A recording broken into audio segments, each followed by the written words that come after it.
An unprecedented flooding had just happened in the North Indian state of Uttarakhand, where 3 cloudbursts had happened almost simultaneously, resulting in a huge downpour from the sky, which caused landslides by the hundreds, and this clogged up the valleys and streams, adding to the deluge.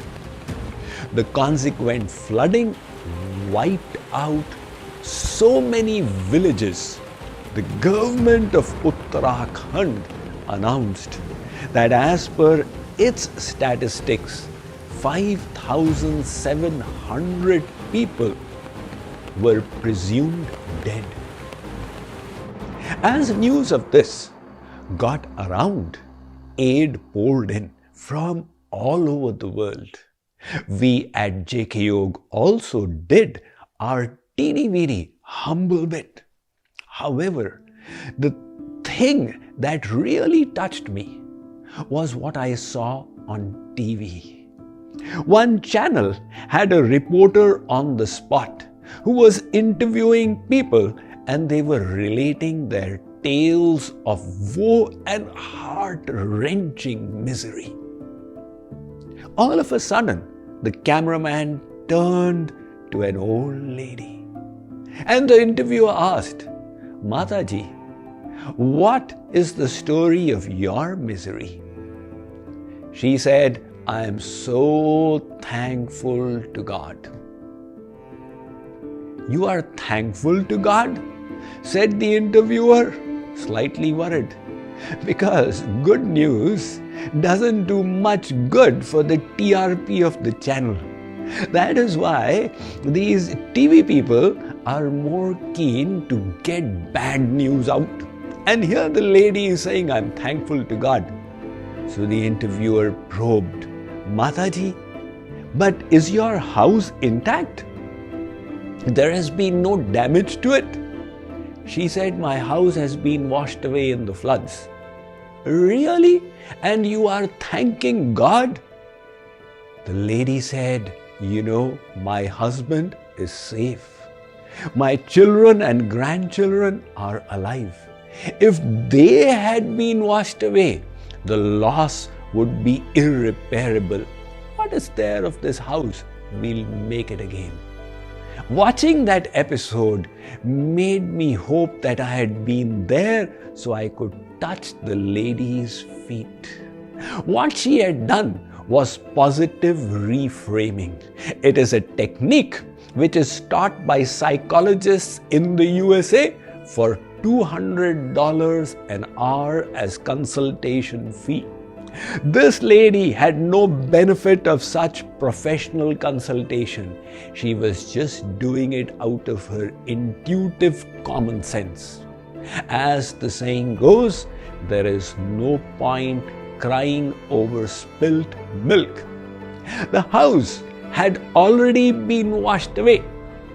Now either she could sit there and lament, or see the silver lining in the cloud. And the silver lining was that there was so much which was still with her to cherish and rejoice about. Let us drive home this point through the example of Dinesh. On Monday morning, he came to office all excited and told his friends, "This has been the best weekend of my life." The friend said, "What's the matter? Did you win a lottery ticket?" He said, "No, I had a car accident." "Car accident?" "Yeah, a crazy teenager hit my car from the side and my thumb was in great pain. I got it checked up. There has been a fracture."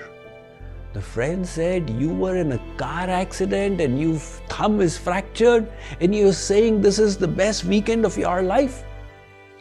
Dinesh said, "You should have seen the state of the car. Its backside was completely smashed. Seeing that car, you would never believe that the driver had survived, but I did. That was God's grace. I am so thankful to Him. Never mind the car. It will be replaced by the insurance company. Now look at the way Dinesh was choosing to see the world. There was a loss he had experienced, but he was keeping his eyes on that part of the cup which was half full. There is no point lamenting over spilt milk. What has happened has happened. By remembering the positivities, he was able to remain in good cheer. So the Vedic scriptures inform us there are two worlds. One is the outer world that is made by God, and the other is the inner world we create by our own thoughts.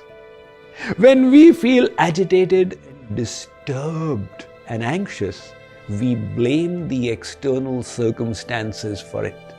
But the scriptures say, look, this world is perfect because it's created by an all-knowing personality. Your anxiety is due to wrong thoughts within yourself. Those saints who corrected the state of their mind and thoughts began to experience the all-pervading divinity around them. Isha vasyamidam sarvam yatkincha jagatyan jagat.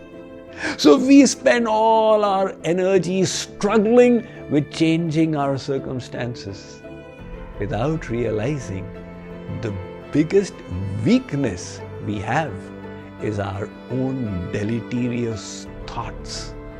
That is where the process of self-growth and life transformation must begin. Let's take inspiration from Kethi Buckley, who is an actress, a motivational speaker, a best-selling author, and is famous as America's first hearing-impaired comedian. Not everything was well with Kethi as a little toddler. She suffered from spinal meningitis that resulted in hearing impairment. The consequence was that in primary school, when the teacher would say something, she could not make out. She would be busy doing lip reading when another student's lip started moving, and then a third. People thought that she was mentally challenged, only later realizing she was hearing impaired. Kethi confesses she stole regularly from her home and her parents to give gifts to her classmates. She wanted them to love her and accept her. Like all of us, she yearned to be part of something greater than herself. She passed out of school with an unbelievable grade point average of 1. Kethi says, I have failed in many things in life, but 5 failures I never regret were the 5 times I attempted suicide until the age of 19. And then, as a 20-year-old, she was sunbathing on the beach when a lifeguard's jeep ran over her. That resulted in multiple fractures on her body. And for the next 2.5 years, she was in bed, followed by another 2.5 years on the wheelchair.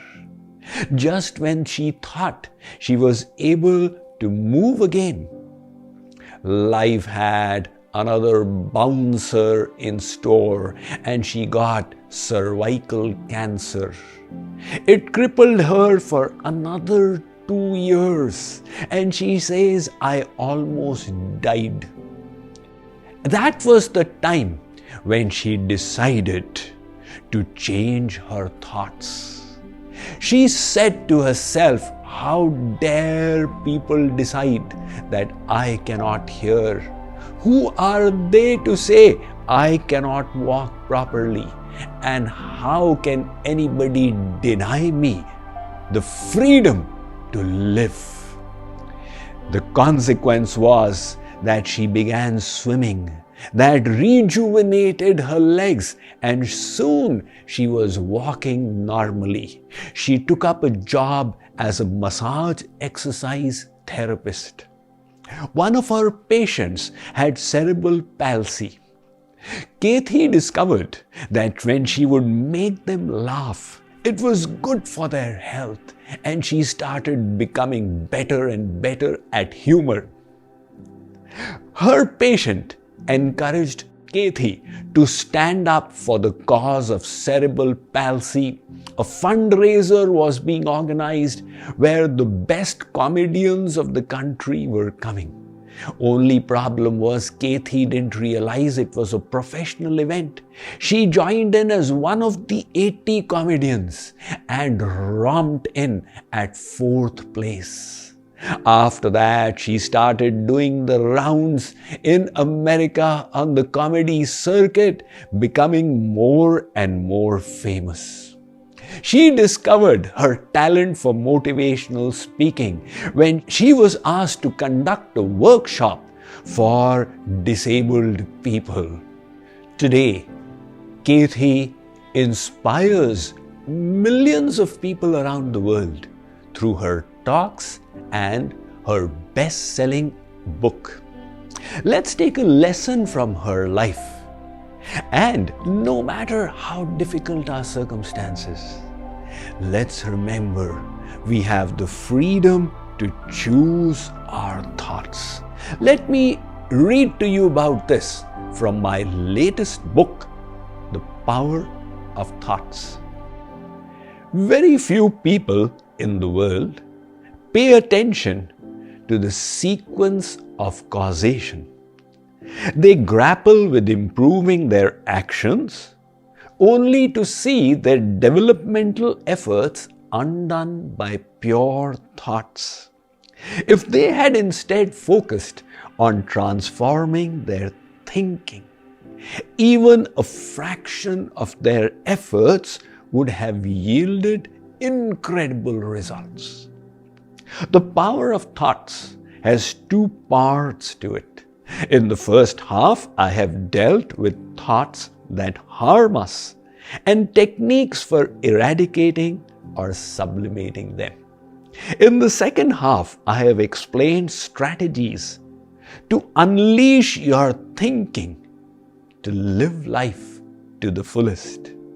I hope you have a magnificent and enlightening journey as we proceed together through the pages of this book.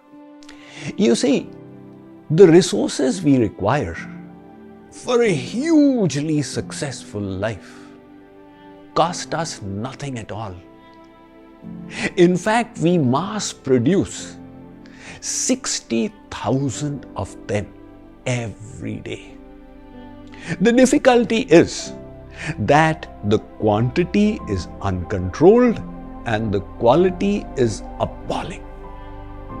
If only we could improve this internal resource of ours, we would be able to tap into a huge force available to all. I am talking about our thoughts. All our actions are preceded by thinking. When our thoughts are abject, disappointing, immoral, dismal, the consequence is that we lead an abject and miserable existence. And when we choose to think noble, heroic, and sublime thoughts, we develop a divine personality and a heroic character. So, since thoughts are so important to us, we must think about thoughts. And that is what we are going to do for the next few episodes, alongside with the release of this latest book, The Power of Thoughts.